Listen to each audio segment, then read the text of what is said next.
क्या आप जानते हैं एक ऐसे अस्त्र के बारे में जिसके सहारे रामायण काल में इंद्रजीत ने भगवान राम और लक्ष्मण को बंधक बना लिया था।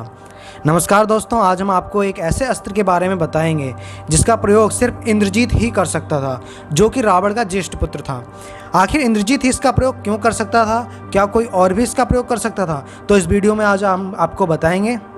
इस अस्त्र का नाम नागपाश था। नागपाश प्राचीन काल में ही उपयोग किए जाने वाला एक ऐसा अस्त्र था जिसके सहारे शत्रु को बंधक बनाया जाता था। नागपाश का वर्णन रामायण में महर्षि वाल्मीकि द्वारा, रामचरितमानस में तुलसीदास जी के द्वारा और अन्य वेदों और पुराणों में मिलता है। इस अस्त्र का पहली बार और आखिरी बार उपयोग मेघनाद द्वारा राम और लक्ष्मण पर किया गया। इसके अलावा नागपाश का प्रयोग करना कोई भी नहीं जानता था। नागपाश के द्वारा जब किसी लक्ष्य को भेदा जाता है तब उसमें से हजारों लाखों की संख्या में सांप निकलकर लक्ष्य को पूरी तरीके से जकड़ लेते हैं, जिससे वह मूर्छित हो जाता है और वह व्यक्ति की मृत्यु हो जाती है।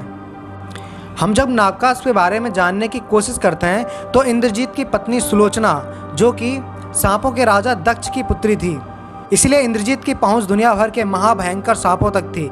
इसीलिए इंद्रजीत ने सांपों के बीच से नागपाश का निर्माण किया था। नागपाश का प्रयोग इंद्रजीत के सिवा कोई और नहीं कर सकता था। साथ ही साथ इंद्रजीत की मृत्यु के बाद इसकी जानकारी भी नहीं रही। लंका की ओर से सर्वश्रेष्ठ योद्धा के रूप में किसी का नाम सामने आता है तो वह इंद्रजीत था। इंद्रजीत युद्ध भूमि में रावण से कई गुना अधिक खतरनाक था।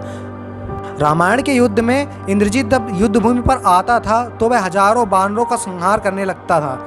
ऐसे में प्रभु श्री राम और लक्ष्मण युद्ध के लिए सामने आ जाते हैं। इंद्रजीत के हर बाण का जवाब प्रभु श्री राम के पास होता था और लक्ष्मण के हर बाण का जवाब मेघनाद के पास, मतलब इंद्रजीत के पास होता था। हर अस्त्र का जवाब दूसरे अस्त्र से दिया जा रहा था। कोई भी पीछे हटने के लिए तैयार नहीं था। तब उस हालात में इंद्रजीत ने नागपाश का प्रयोग किया। साधारण से दिखने वाले बाण को प्रभु श्री राम भांप नहीं पाए और यह भगवान राम और लक्ष्मण को जकड़ लेता है।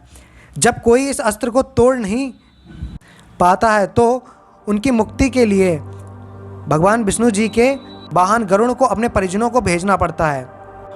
उन सांपों की वजह से ही प्रभु श्री राम और लक्ष्मण बेहोश हो जाते हैं। जब गरुड़ जी को ये पता चलता है कि इंद्रजीत ने कपट करके प्रभु श्री राम और लक्ष्मण को बंधक बना लिया है तो गरुड़ जी वहां जाकर उनको बंधन से मुक्त कराते हैं। वास्तव में यह लीला प्रभु श्री राम की है, क्योंकि भगवान प्रभु श्री राम गरुड़ को भी अपने सेवक और इस महायुद्ध में भूमिका निभाने के लिए अवसर प्रदान करना चाहते थे। अन्यथा ब्रह्मांड में कोई ऐसी शक्ति नहीं है जो प्रभु श्री राम और लक्ष्मण जो कि स्वयं शेषनाग के अवतारी हैं, उनको बंधक बना सके। इसमें कोई संदेह नहीं है कि प्रभु श्री राम और लक्ष्मण मेघनाद से कई गुना शक्तिशाली थे, लेकिन फिर भी उन्होंने नागपाश का विरोध या फिर अपमान नहीं किया। अब आप जानना चाहेंगे कि ऐसे महाबली इंद्रजीत का अंत आखिर कैसे हुआ, तो चलिए आपको बताते हैं आखिरकार लक्ष्मण जी ने इंद्रजीत मतलब मेघनाद का अंत या फिर वध कैसे करा। मेघनाद को ब्रह्मा जी का वरदान प्राप्त था कि वह हर युद्ध में विजयी होगा। इसके अलावा उसे शिवजी से दिव्य शास्त्र और शक्तियां प्राप्त थीं जिनका मुकाबला कोई नहीं कर सकता था।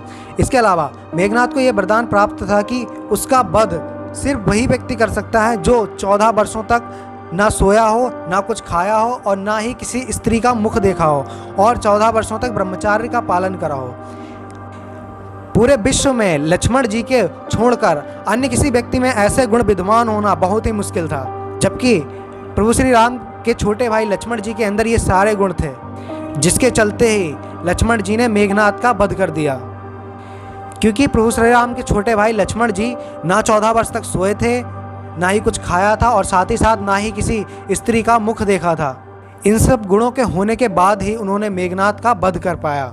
तो अब आप समझ ही गए होंगे कि इतने शक्तिशाली और महाबली इंद्रजीत का वध करना कितना मुश्किल था और कितनी सारी चुनौतियां थीं। तो वीडियो कैसी लगी, चैनल को सब्सक्राइब करिए। Thank you.